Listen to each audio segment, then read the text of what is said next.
Prefeito de Salvador, Antônio Carlos Magalhães Neto, ACM Neto. Muito bom dia, satisfação de ouvi-lo aqui.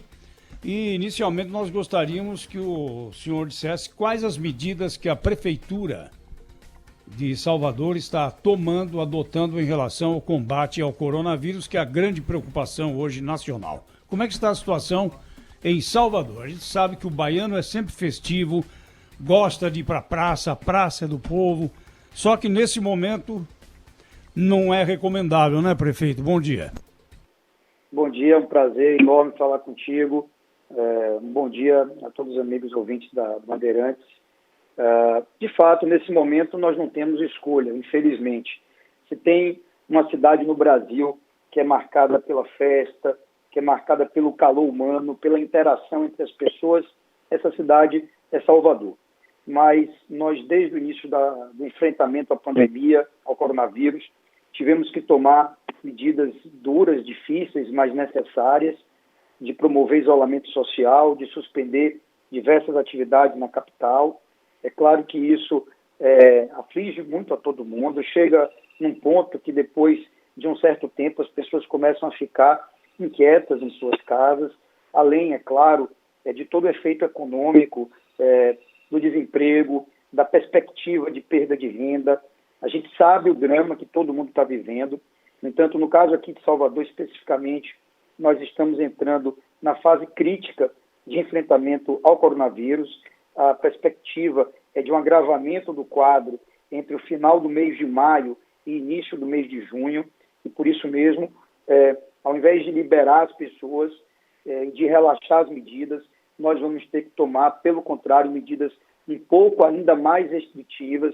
Estamos fazendo isso de maneira estudada, planejada, setorializada, mas não temos outro caminho a não ser continuar pedindo às pessoas que respeitem as medidas de isolamento social e que aguardem um pouco mais para que a gente possa começar a voltar a discutir a normalidade aqui na capital.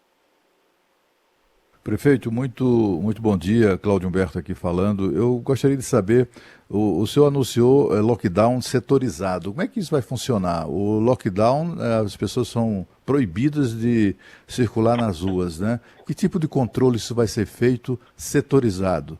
As pessoas serão, esse setor pode circular, esse não pode.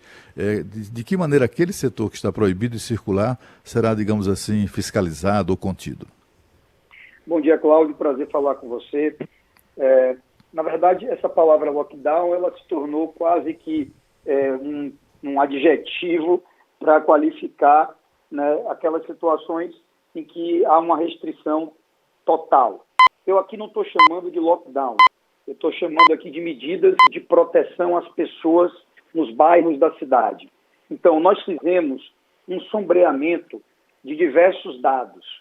O dado de aumento dos casos do coronavírus por bairro, o dado do aumento do número de passageiros no transporte público por bairro, o dado do aumento do número de veículos circulando por bairro e, finalmente, o dado de interdições de estabelecimentos, ou seja, lugares que não estavam respeitando os decretos da prefeitura e que nós tivemos que fechar. Com isso, a gente conseguiu visualizar os pontos da cidade com o principal problema, ou seja, quais são as áreas que estão hoje representando o maior foco e risco de aumento da transmissão do coronavírus. A partir daí, nós temos dois braços de ação. Um braço de restrição, que realmente é proibir qualquer tipo de atividade comercial, qualquer serviço. Nós vamos proibir, por exemplo, o comércio informal também, ambulantes, feirantes, camelôs, né? Então, tudo isso vai estar fechado. Apenas farmácias e supermercados estarão autorizados a funcionar nessas áreas. Nós vamos limitar a mobilidade, então ruas e avenidas serão também interditadas. Por elas, só vão passar o transporte público, né? Carros vão estar impedidos de passar, exceto dos moradores dessa região. E aí nós esperamos, com essas medidas restritivas, de fato tirar as pessoas de circulação nesses lugares. Do outro lado, existem medidas de proteção, de apoio, porque não adianta só você fechar tudo, trancar e acabou. Então, nessas medidas de proteção, nós vamos levar um forte trabalho de distribuição de máscaras, de testagem para o coronavírus, de medição de temperatura, de distribuição de cesta básica para o cara que está no comércio informal, para o ambulante sair da rua, então ele vai receber cestas básicas. Vamos vir com um conjunto de ações sociais, inclusive educativas, para mostrar às pessoas que a gente quer que essa medida de suspensão ela passe rápido, ela possa imediatamente ser superada, né, mas que agora não há outro caminho a não ser adotá-la. Prefeito, quais são as características dessas regiões mais problemáticas nesse momento em relação ao coronavírus em Salvador?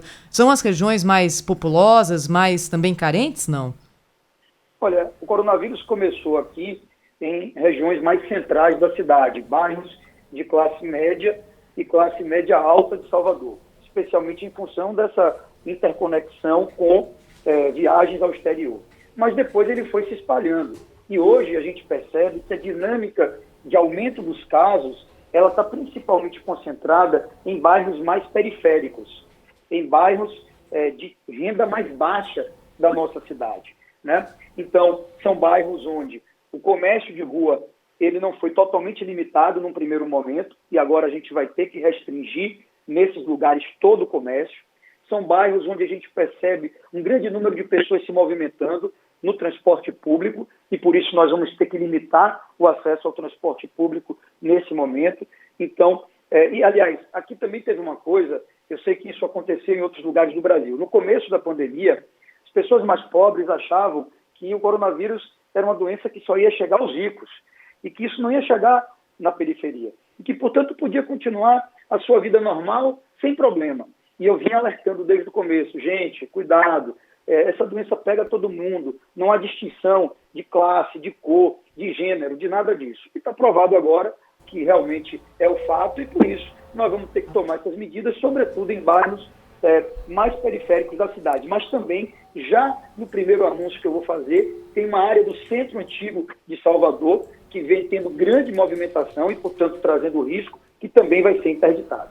O prefeito, qual é a capacidade da capital da Bahia, de Salvador, de atender as pessoas em UTI reservadas só para Covid? Esse tem sido um indicador importante para a gente medir qual é a situação de uma determinada cidade, né? Qual é a taxa de ocupação por aí? É verdade.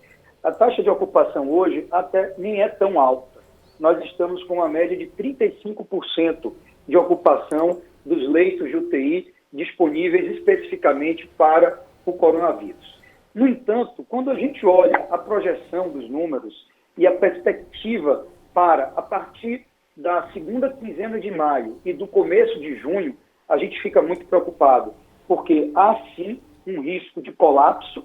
Então, como a taxa de crescimento ainda é alta, apesar de ter caído, ela ainda é alta, então há um risco de colapso no sistema de saúde, já agora, no mês de maio, o que eu estou fazendo de tudo para evitar. Eu tenho dito às pessoas aqui, não adianta a gente chegar agora e jogar fora todo o esforço que foi feito e as conquistas que foram alcançadas, porque Salvador tem metade da taxa de letalidade do Brasil.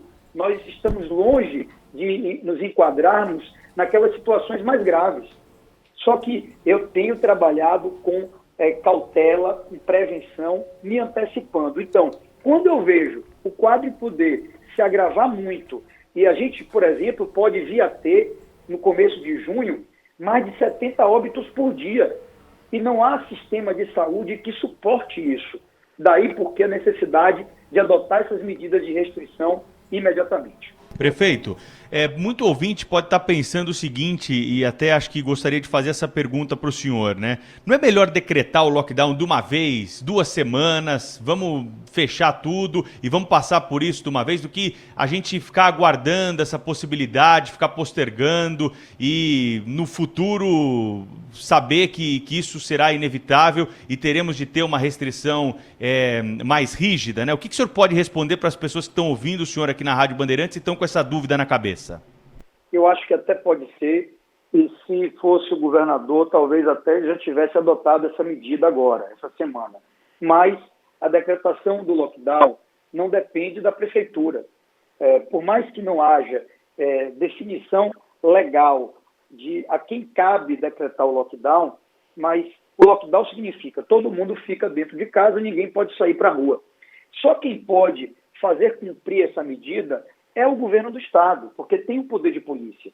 Sem a polícia na rua para garantir a execução da medida, não há como decretar lockdown.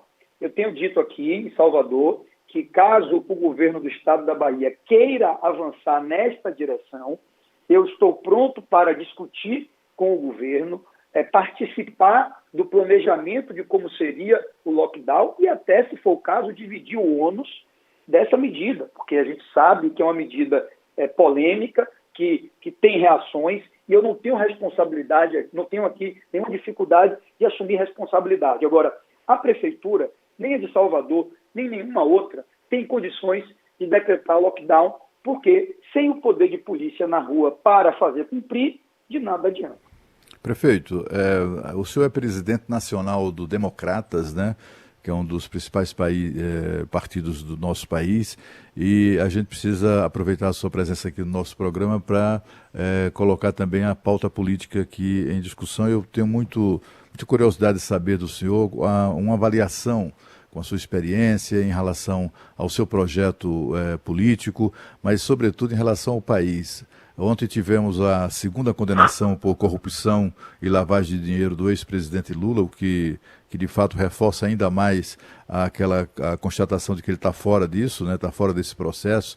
Certamente assistirá ou acompanhará a eleição de 2022 da cadeia, mas temos também um governo que tem produzido momentos muito sérios, né, de instabilidade. Enfim, tem muita coisa acontecendo e eu gostaria de saber da sua avaliação como presidente do Democratas, para onde está indo o nosso país.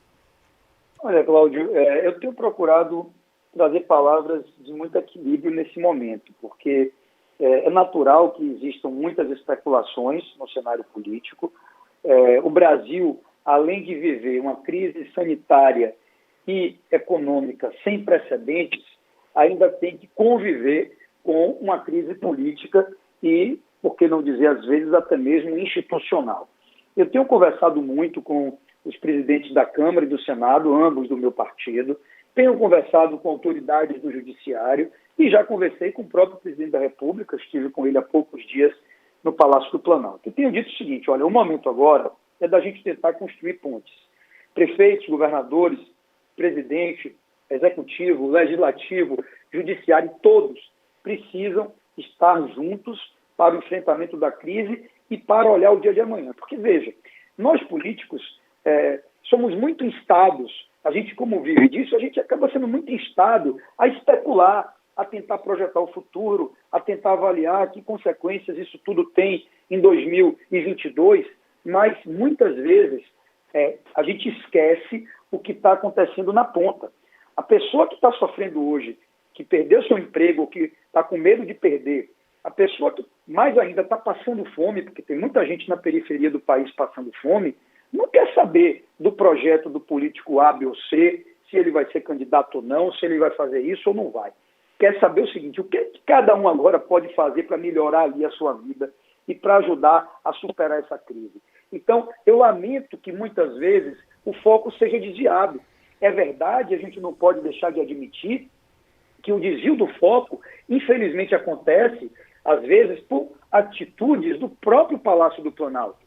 Né? Às vezes eu fico ali imaginando que pessoas que cercam o presidente especulam sobre teorias da conspiração, acham que existem pessoas que querem preparar uma derrubada, um impeachment, enquanto que não é verdade.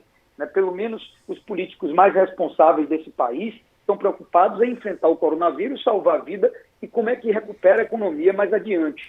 Prefeito, e com relação à eleição deste ano? Quanto a esse adiamento pretendido ou proposto por algumas pessoas, o que é que o senhor acha disso? Pois é, Cláudio, eu particularmente gostaria muito que a eleição acontecesse, mas confesso a você que se os números continuarem crescendo como estão no Brasil, vai ser difícil fazer eleição em outubro. Primeiro, eu sou completamente contrário à prorrogação para coincidir mandato. Eu acho que isso é antidemocrático, é inconstitucional. E é ruim para a democracia porque eleição de prefeito e de vereador, o tema é local, o debate é local. Eleição de governador e presidente, a dinâmica é outra. Então, eu sou contra. Agora, o problema não é o dia da votação. Eu vejo de vez em quando o próprio ministro Barroso, a quem tenho muito respeito, falar em distribuir a votação em 2 semanas, em 4 dias, tudo isso é possível. O problema é a campanha. Como é que faz campanha num país deste tamanho, sem poder ir à rua? Como é que faz campanha sem poder olhar no olho do eleitor? Tem lugares com rede social, com televisão, que até pode acontecer, mas muitos lugares do Brasil não têm acesso à internet, não tem canal próprio, geradora própria de televisão e de rádio. Então, veja, é muito difícil. Eu acho que, infelizmente, agora no começo de junho, esse assunto será tratado, mas se os números continuarem como estão aí, eu não estou muito animado de que a eleição possa acontecer em outubro, apesar de ser o meu desejo. Prefeito Antônio Carlos Magalhães Neto, ACM Neto, de Salvador, como presidente do Partido Democratas. Ontem passou no Congresso Nacional, última votação do Senado, o projeto de ajuda de 60 bilhões de reais a estados e municípios. Havia uma contrapartida solicitada pelo ministro da Economia, Paulo Guedes, que não foi respeitada. Foram incluídas várias categorias que poderão ter reajustes salariais.